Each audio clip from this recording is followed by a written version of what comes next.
እግዚአብሔር የተዋችሁ እስኪመስል ድረስ ይጨልማል። እግዚአብሔር የሰለቻችሁ እስከሚመስል ድረስ ትታዋላችሁ። ዮሴፍ ህልም ይዞ እስር ቤት ወርዶ ከወገን ተለይቶ ከዘመር ተለይቶ ጉርጋድ ውስጥ አንደርግራውንድ ጨለማ ውስጥ ታስሮ የእስረኞችን ህልም ይፈታ ነበር። የእስረኞችን ህልም አይተው ህልማቸውን ይፈታላቸው ነበር። የሱ ህልም ግን ምን አላለም? ያልተፈታ ህልም ይዞ ህልመኛን ማሳረፍ ይቻላል። ግን የኔስ እስከመቼ ካልከኝ ይሄኛውን ጦርነት እስክታል ዝም ብሎ አክሊልና ተክሊል አይደረግም። ዝም ብሎ የማረግ ልብስና የማረግ ስም አይደረብም። በብዙ ጦርነት ያለፈ ሰው በክብር ይመረጣል። ግዴላችሁም የጣሏችሁ ሰዎች በክብር ወንበር ላይ ይገናኛል። ነካርግና ጊዜና ድል በለው ሁሉን ያገናኛል በለው።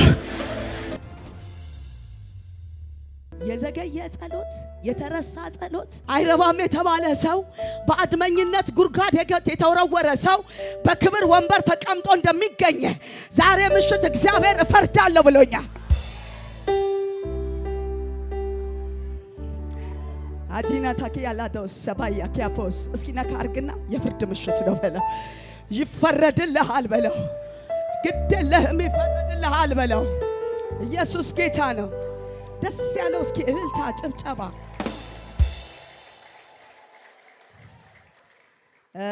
ዛሬ አንድ ቃል ወደ ውስጤ መጣ። እሱም ቃል ምንድነው? ዮሴፍ ህልሙን የነገረው ለወንድሞቹ ነው።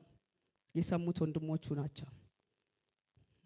ዮሴፍ የውጭ ሰው አይደለም የሸጠው፣ የውጭ ሰው አይደለም ጉርጓድ ውስጥ የጣለው።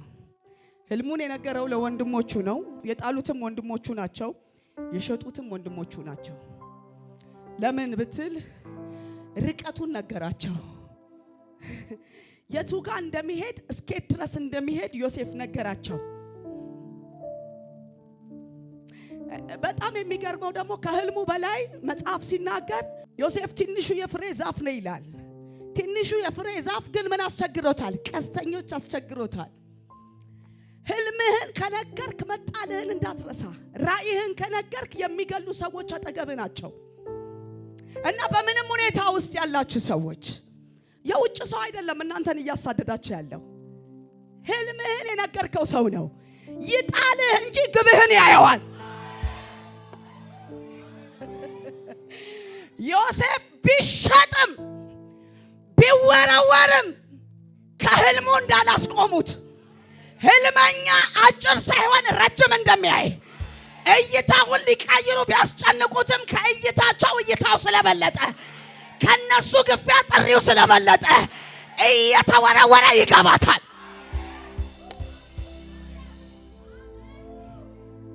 አንደኛ ህልሙ ሊያስጥለው ግድ ነው። ለምን ቢባል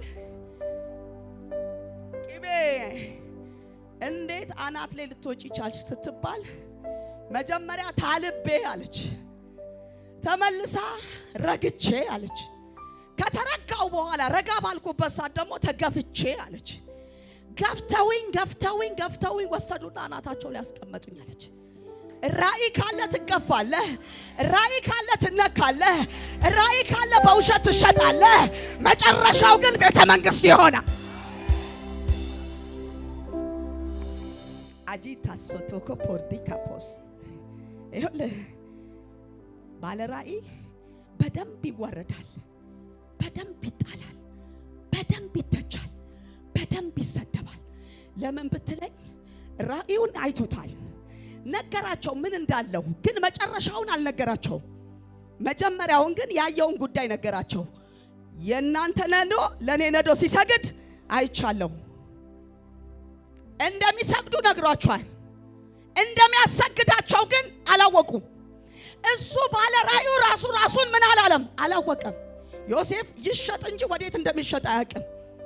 አጠገብና ካርገውና ይግፉህ እንጂ በለው፣ ለምን እንደምትገፋ በለው፣ አንተ እንኳን አታውቅም በለው። ሰማይ ወደ ተነገረ ያስገባህና በለው፣ አንተ ራስህ ግራ ትጋባለህ። ይሄ ነው እኔን እንደዚህ ያስጨነቀኝ፣ ለዚህ ነው እንዲያስጨነቀኝ የምትለው ነገር ስትቆምበት ነው ማታውቀው። ዛሬ የሆነ ሰው ከጦርነቱ አልፎ ድሉ ጋር ይደርሳል። ከግፊያው አልፎ እይታው ጋር ይደርሳል። ከውርደቱ አልፎ የክብር ማማ ይጠብቀዋል። ይገርማል። ዮሴፍ ወደ ጲጢፋራ ቤት ሲገባ እግዚአብሔር ከሱ ጋር ገባ። በነገራችን ላይ ባለ ራእይ ሲወድቅ እግዚአብሔር ከሱ ጋር ነው ያለው፣ ሲቆምም እግዚአብሔር ከሱ ጋር ነው ያለው። በውድቀት ውስጥ እግዚአብሔር ጥሎት አይደለም የወደቀው፣ ያውቃል። ለምን ሲባል ነገ ሲሰብክ እግዚአብሔር አረገልኝ ሲል ካልወደቀ እንዴት አረገልኝ ይላል። ወድቆ ሲነሳ ግን ይገርማችኋል አለ የማልወጣ ጉድጓድ ውስጥ ከተወኝ ነበር፣ እግዚአብሔር ግን ለክብር ቀየረ።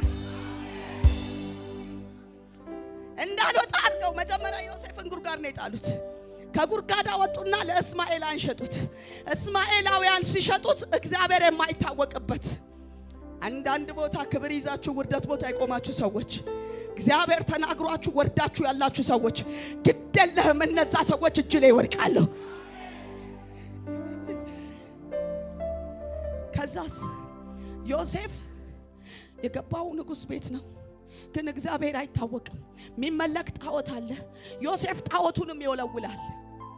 ህልም አይቷል፣ አምላኩን ይዟል፣ ግን ጣዖቱንም ይወለውላል፣ ቤቱንም ይወለውላል። ጣዖት ፊትም ሽርጉድ ይላል። እግዚአብሔር ግን ከማን ጋር ነበር? ነካርክና ብቻ እግዚአብሔር ካንተ ጋር ይሆን በል። እርግጠኛ ሁን በለው። አሁን ከገባህበት በለው ሰማይ ይነጥቅሃል በለው። እመን እንጂ በለው፣ አትፍራ በለው። ያመነ ሰው ያጨብጭብ።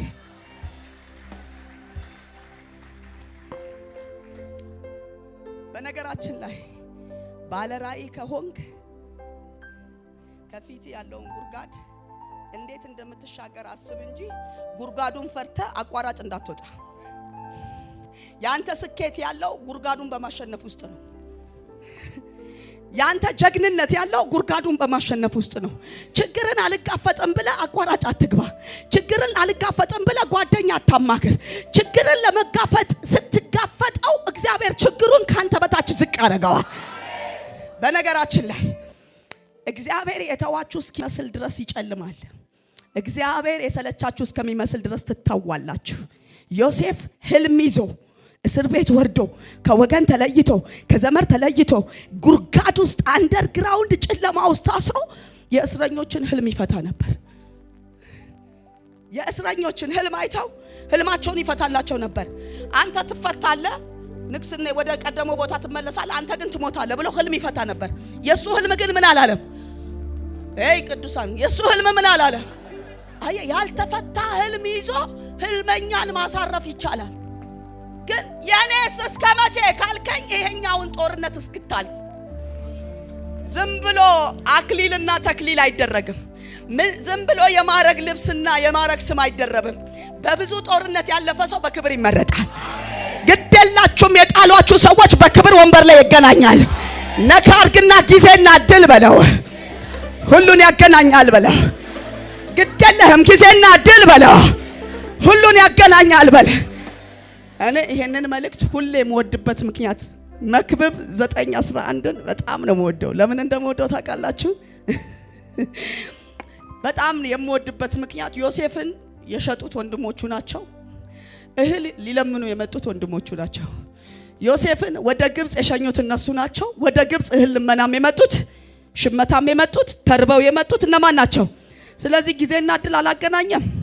ዛሬ ለጠላት ንገረው፣ ጊዜና እድል ያገናኘናል በለው እስኪ። መክብብ 9:11 ላይ ሁሉ ጊዜ አንብቡ። ሲጥሏችሁም ጊዜና እድል ይመጣል በለው። ጊዜ ከፍ ያረጋል፣ ጊዜ ይጥላል። ጊዜ ያዋርዳል፣ ጊዜ ያከብራል። ጊዜ ያስለቅሳል፣ ጊዜ ያስቃል። ጊዜ ዘጭ ያረጋል፣ ጊዜ ከፍ ያረጋል። ጊዜ ታናሽ ያረጋል፣ ጊዜ ታላቅ ያደርጋል። ለሆነ ሰው የሆነ መስመር ላይ ጊዜና እድል ይገናኝ። ለእግዚአብሔር ክብር እናምጣ። ሃሌሉያ። ሰይ ጨብጠውና ትንሽ የመሰልከው በለው ትልቅ ተሸክመ ነው በለው። ትንሽ መስለ የታያቸው በለው ትልቁን ማየት ለማይችሉት ነው በላቸው። ትልቁን ማየት ቢችሉ በለው ትንሽነትህን አይንቁትም በለው እስኪ። ዘንድሮ ትልቅነትን ሳይሆን ትንሽነትን እያወሩ ትልቅ ቦታ ትደርሳለህ። መጽሐፍ ለዚህ አይደል ማንም ታናሽነትን ምን አይባል አይናቀው። ዛሬ የወረዳችሁ ሰዎች ከፊት ለፊታችሁ ታላቅ